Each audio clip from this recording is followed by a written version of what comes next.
Ye, who's formerly known as Kanye, I give it up to that young man. was on Drink Champs. That was a great interview. Last night, or air last night. Yeah. He addressed a lot of rumors and beefs and stuff he had with people. One knowingly, him and Drake. Mm-hmm. He compared that to NBA. The NBA and I love the way Tyson Holyfield saying that like Drake was pretty much Holyfield in the situation to where like he was doing a lot of dirty stuff that nobody was seeing, but when he when Kanye did something like outrageous, which is like biting the ear that Tyson did, right? Everybody coming at him. So pretty much that first thing I want to get y'all opinion on that. Let me just say I like the way he said it's professional rap. That shit, I was like, that is so the way we be talking about, like, let's say we put like Drake, J. Cole, our three. That's imagine that's LeBron, Kobe, and Mike. Say right? Kendrick. I respect them, but I'm saying like Lil Baby and the Baby more like Jimmy Butler and Jaylen Brown. You feel what I'm saying? Like they the next ones. Like that's maybe not like at their level. Luka and Zion, somebody. But to piggyback off what Brian is saying, like I also love that too. Like, so you about to go? No, I said not look at this. He said, that's not this bitch. No, but the piggyback of what Brian was saying, I also love that too, cause y'all people have to understand like. Everything that we talked about from Drake pushing his release date back or, the Kim stuff or whatever, that's real shit that's happening within that circle. It's crazy. I watched that SNL episode with Kim. Yeah. And they did, like, you can tell they added the line where she was like, I divorced him, this and that. I was like, it's all thing for him. It's all like, It's all entertainment, like it's all entertainment. They have their own little circle and community going on where they live too. Like if y'all didn't know, these niggas live in the same neighborhood, blocks away from each other. So there's tons of shit. I'm telling you, they care about that shit. Drake cares about being number one. Kanye cares about being number one. Kendrick cares about being number one. J. Cole cares about that shit just as much. Like. Of course, we're just talking about it from a barbershop perspective, like LeBron and Jordan and shit. Podcast perspective, but that shit is real. Barbershop is a better analogy. Go ahead. What I meant as far as like us comparing and shit, like in barbershop talk, we talk about this shit all the time, but like you were definitely right on that. Go ahead. But yeah, like I said I think it was like 5-6 episodes ago.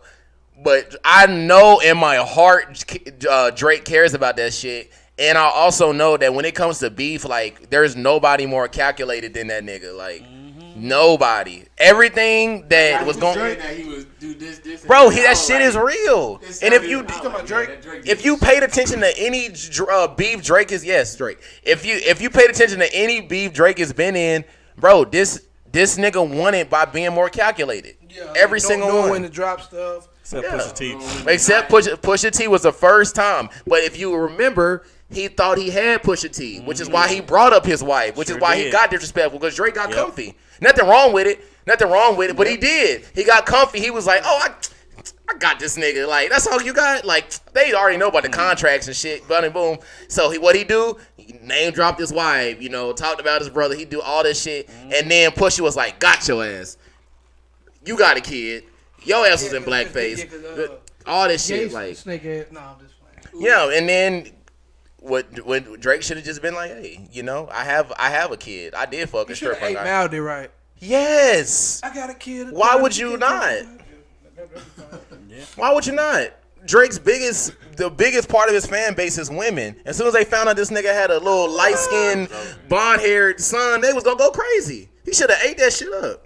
But one thing I did like about the interview, he was just so real. Everything, I really understood him.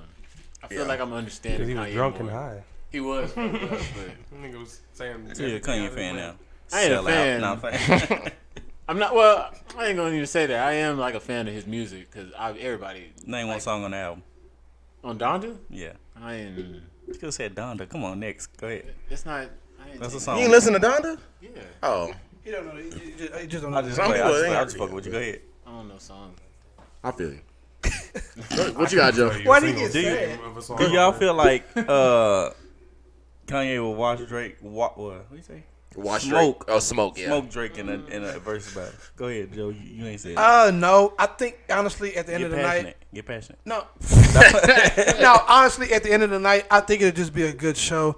Like, I don't think nobody will watch anybody. Like, they're both going to have, like, crazy. The fan bases are both fucking huge. Nobody's going to lose that. For some reason, I do feel like Kanye will watch them because of the songs. Like, the impact of his songs, I think he would. Nah, bro. We actually maybe not watch him, but he would be like. It'll be good. I'm saying, like, I think everybody will come home and be like, that was a good show. It depends on, like, now, the only thing I'll say that, the only way I think Kanye will beat him is, like, the performance. Like, I feel the like, only way? Yeah, I feel like song for song, he would.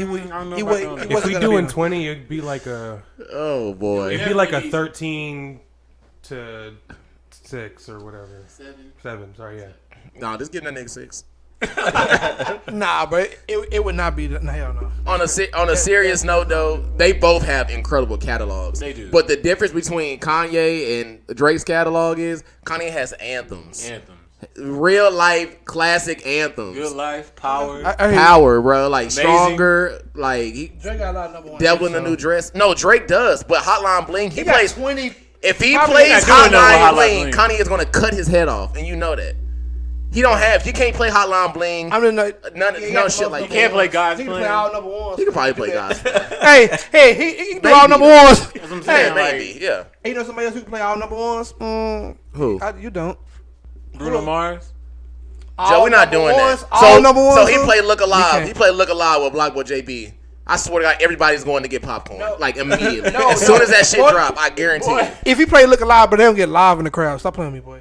You don't even listen to that. That song not even your. I hate this nigga. Just because I don't. I'm talking about the masses. The masses are gonna love that type of shit. Stop. He's not playing that song because if he does, he was gonna get ate up. He gonna have to play. Can't play Marvin's Room. It's too slow. Can't play. He play whatever he wants. He's Drake. You realize he can play whatever he wants because he's Drake? Oh, you talking about the dash, the digit, the schedule is busy. Bro, he can play whatever he wants because he's Drake. Do you realize that? I don't think you really understand it. He can play whatever he wants because he's Drake. I'm not. No, his catalog is amazing, but I'm saying the hits. Battle, you keep trying to say he has hits. You got to remember, Kanye was popping before the streaming era. The streaming era changes. Drake wasn't popping before the streaming era. We gotta look at though. Not like he is now. You know that. Not like Kanye, because Kanye was popping in like 02, 03. But you gotta look at though. If they do a versus battle, it's gonna be fan base versus fan base. That's pretty much. That's what I said. Everybody's gonna win at the end of the night. Kanye's gonna win. It's just like Donda beat CLB. Yes, he did. Who saw more though? Of course, Drake did. Oh, okay. We knew that though. That's not a shot. That don't mean nothing. Okay, bro. Whatever you say, bro. What do y'all? Okay, how do y'all feel about him saying Big Sean was the biggest mistake? Now, I want to know more. Yeah, I want to know more. Like, did he? Because I didn't get to watch the whole thing. So, did he explain why that was? Yeah, he did. Yeah, pretty much he was saying like, from what I got from it, he pretty much was trying to make Big Sean a big star, and Big Sean wasn't listening.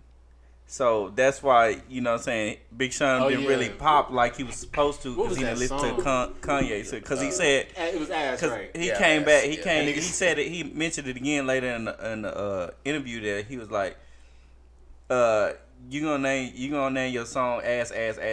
Like when I want to go through the airport." I don't want to hear no ass. People yelling ass at me. What you been saying? Booty. He was saying, but that wasn't even that wasn't the only reason. He really was because like when he was doing the whole like when he was like voting for Trump and all that, like they publicly like shitted on his name and shit. When Kanye's the one that changed their life. That's why you don't fuck with him now. Yeah, and I wish Airrick was. What did Big Sean say about Kanye? I can't remember exactly what he said, but I do remember during that time, like people were trying to like dissociate themselves with him, and I'll use this example with DeeJay on the phone. I wish Airrick was here. Like, we know like Airrick voted for Trump. Now, how would that look if we was like, no, you can't be on this podcast no more because you voted for Trump? Did that. Just off because of his political stance. No, I wouldn't. That's our nigga. That's our boy. You know what I'm saying? Yeah. Like, That's somebody we love and we fuck with. Like, so it's our relationship with him is deeper than just a political stance. In 4 years, we vote for somebody else. You know what I'm saying? So that's why Kanye thought he kind of like sold him out. But go ahead, Joe. My whole thing was, I would say about 60% of that was just some salt. Was mostly just salt. Yeah. But because I mean, he's never said anything like that before, and he's been with Sean for the past decade. So But I do believe that Kanye was trying to push him in a different direction, and everyone can see that Sean's been wanting to make a specific type of music, and that's what he's been making. And I guess you can't make someone do what they don't want to do. You know what I'm saying? And I respect that on Big Sean's part, because Kanye is all about creative control. And if Big Sean wanted to make a thing and he stood by his guns, I respect him. Now I will say, like, just critiquing music, I don't feel like Big Sean has put out his best work in the past 5 years. I don't either. You know what I'm saying? I'm pretty sure everybody agrees with that. I know you do. So everybody says it's like he's putting out lazy work. Yeah, it's not his. It's definitely not his best material. So the shit he was dropping in like 2011, 12 and shit, bro, that shit was fire. Yeah, that's Hall of Fame. Dark Sky Paradise was definitely his best work. Like after that, I decided it was okay. It wasn't bad. Like all his music is good. Big Sean is good, but he hasn't progressed. Like we used to talk about him as being top 5. Like the next leap. Yeah, we talked about him as being top 5. Like he used to be in that conversation, and now it's like that dude. Well, yeah, we used to talk about him because he was one of them. He came out of the mixtape era too with the Finally Famous Wiz and all them. Mac Miller and Wiz and them shit. Right. This new one, I mean, it's okay, but like, it's not nothing you gonna do. Yeah, it's not a repeat. But it's good, yeah. It's straight. Yeah, he does have good music though. I thought the EP was good too. He just dropped. It's a different vibe though. Ever since he's been more on a like an open minded, more mental health. Yeah. Forward. It's getting better. And you see that a lot with new artists too. They change their mindset to more of a self-conscious. Being or just kind of just caring about themselves more. You see more of like a relaxed sound in music. People are just making people are just making more chill type shit. Lastly, I want to get you guys' opinion on this because I talked about Nori being the way he was acting in the interview. Man, I kind of feel like it was fake because he was pretty much was. I won't say kissing. He was kissing, but it kind of was. Dick Cause bruh. He was on the interview. Hey, shout out to Nori though. No. I ain't saying nothing. This No. I mean, I respect him and everything he's done, but just months ago, you know what I'm saying, it was speculation that Drake was gonna be on his Drink Champs and stuff, and then now we get this, and he's like, I don't know what's his album called, CBL, like. What Drake's album is called. That shit. Just because Jay's on here and they have beef, don't act like you don't know this guy's catalog. It's Drake. Come on now, everybody knows. Yeah, you ain't got to be a Drake fan to know what he. The whole vibe, his vibe just kept feeling fake, bro. Like every 2 seconds he interrupted. You could tell Kanye was kind of getting annoyed by that shit. But see, you go first. All of us say if you looked at some past episodes of Drink Champs, he's always praise heavy on. He is. I'll give him that. I didn't get the feeling that he was it's just too much. Yeah, man. I always liked your music, man. I was back in New York. He was definitely interrupting a lot, but I didn't get the feeling that he was it sounded like he was genuinely. Let me elaborate on what DeeJay is saying. Well, because I remember I made that point to you too. All of his interviews on Drink Champs, he does overpower their interviewee a lot. He do. Yeah, and that's one thing I was thinking. And I don't know if you listen to and he was drinking a lot. Like when he was doing music and he was kind of in in the music scene, he was not a dominant personality, but if you listen to him, he was one of them guys not I wouldn't say alpha personality, but he wasn't one of them guys in the back, right. He was outspoken. Right. Yeah, so that's exactly. It kind of that's why you're getting that. So with this interview, that's why it was interesting. One thing I picked up on, he didn't cut off Kanye like he did all of the people he usually interviewed. Not intentionally, but just it's just he's so hyper, excited about the interview. He actually let Ye speak, and also what DeeJay was saying is that he was supposed to do the Drake interview first. That hasn't dropped yet, and then he has a Kanye interview, and he's super geek for it. So it looks a way like like it's kind of like him being petty. Like, okay, well, I didn't get the Drake interview like we supposed to, so I'm gonna do this interview with Kanye where he's spilling the beans on you and yada yada yada. So they didn't shoot the Drake thing. I think they shot it, but and I'm not talking shit about Drake, but Drake needs to see what all was said and how it looks, and make sure nothing is crazy for. Yes, that's true. Who was it? You can't name me one Drake interview that's not produced. Who did he do the last one with? Drake. We're not doing that. Which was the last one? I don't feel like it happened. Which was the last interview that he did when he was in his house? You know if it happened or not? That's the interview with Who was that with? That was I can't remember the two dudes though. I can't remember their names, but that was interview in his house. And that was a hella produced interview. And the interview after that was with the Drake Champs. Yeah, it was edited. You know if the Drake Champs interview happened for sure. Do you know that for sure? Yes, Nori said that. And he took the same photo he takes with all the people he interviews. So you have seen physical evidence of this, correct? We're talking about Drake. Yeah, Drake Champs. That's what I'm talking about. Drake. That's what I'm talking about. Is what you're saying. We have seen no video footage, but we seen. So we don't know if he actually did it or not. We do. Nori announced that he did the interview with. We already went over. I'm not surprised that it hasn't dropped yet. I'm asking why. They teased an episode of Drake in April, and he promised to address the short beef with DMX and everything. I'm not gonna lie. No, every interview Drink Champs does, they shoot it prior to, and it is small. It is slightly produced, not as much as other interviews. Yeah, there were some. It is slightly produced. I feel as though Drake was waiting to put the interview out because the album wasn't done yet. That's the first reason I thought the interview wasn't out.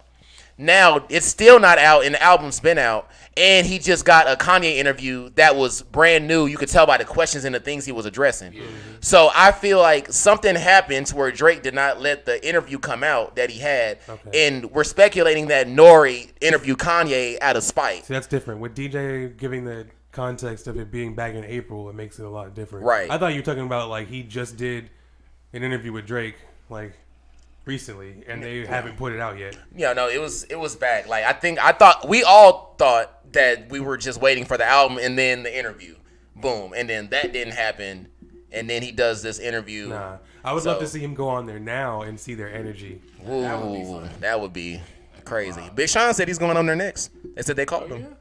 I would love to see that too. Yeah, me too. I want to see it all. I want to see what he has to say about what Kanye said. Now, Nori on there. How long has he been off of Big Sean now? Yeah, I don't know. Hey, how you feel about what he said about good music and how he don't really do anything for them artists? He just signs them to the other label, which is true. I mean, it's for every label pretty much, except for like the new niggas. How do you feel as far as like him just being like taking no responsibility? Do you think he should write and say the way he did? No, because here's why. Okay, I feel Kanye is in a different position now because, and I hate to like be the only one getting along with I'm just being devil advocate. No, yeah, I think if Kanye in the position he is now with more money and more power and resources, I feel like he wouldn't hold these artists to like contracts. You know what I'm saying? But I feel like at the time, he wanted all these dope artists around him signed to a label, and the only way he can do that was have them signed to the label. Yeah. The label still ain't his. Like he said, the label is still the white man's. Like I think he was trying to make it seem like, because he's got so many things going on that he's like, yeah, I got good music, but I mean, like, I'm just signing these niggas to a label. They're not really like my artists. Like, exactly. I feel like a lot of labels are like, well, except for Cash Money and all that stuff, they are under like the bigger labels. They just saying. They're just saying, okay, Wiz, I'm going to give you a label. You can go sign your artist, and we just going to give you the money to do it. Yeah. And then when you bring them to me, then they're funneled through you, but we everything's still... a pyramid. Exactly. That's pretty much what it's all I think that's how it was with Birdman. That's why Birdman said, I didn't know shit about the money. I didn't know shit about the contract or nothing. I just knew it was a lot of money, so I just said, fuck it, let's sign. Like, we'll figure out the rest later. Let's just get together and be great and make music. That's how I feel it was a lot of niggas back then that signed deals and shit. Sometimes it's better to do it that way. Most people it may just pan out, but What's going on, everybody? Behind the scenes, Lyndon here. Just wanted to stop in and tell you guys thank you for tuning in to another clip or new episode of the 5% Podcast. Make sure you drop a like down below and leave a comment. Let us know how you think we're doing or what topics you want us to discuss. Make sure to follow us on Instagram at the 5% Podcast, as well as like and follow on Facebook for weekly live streams every Friday at 8:30 p.m. See you next time.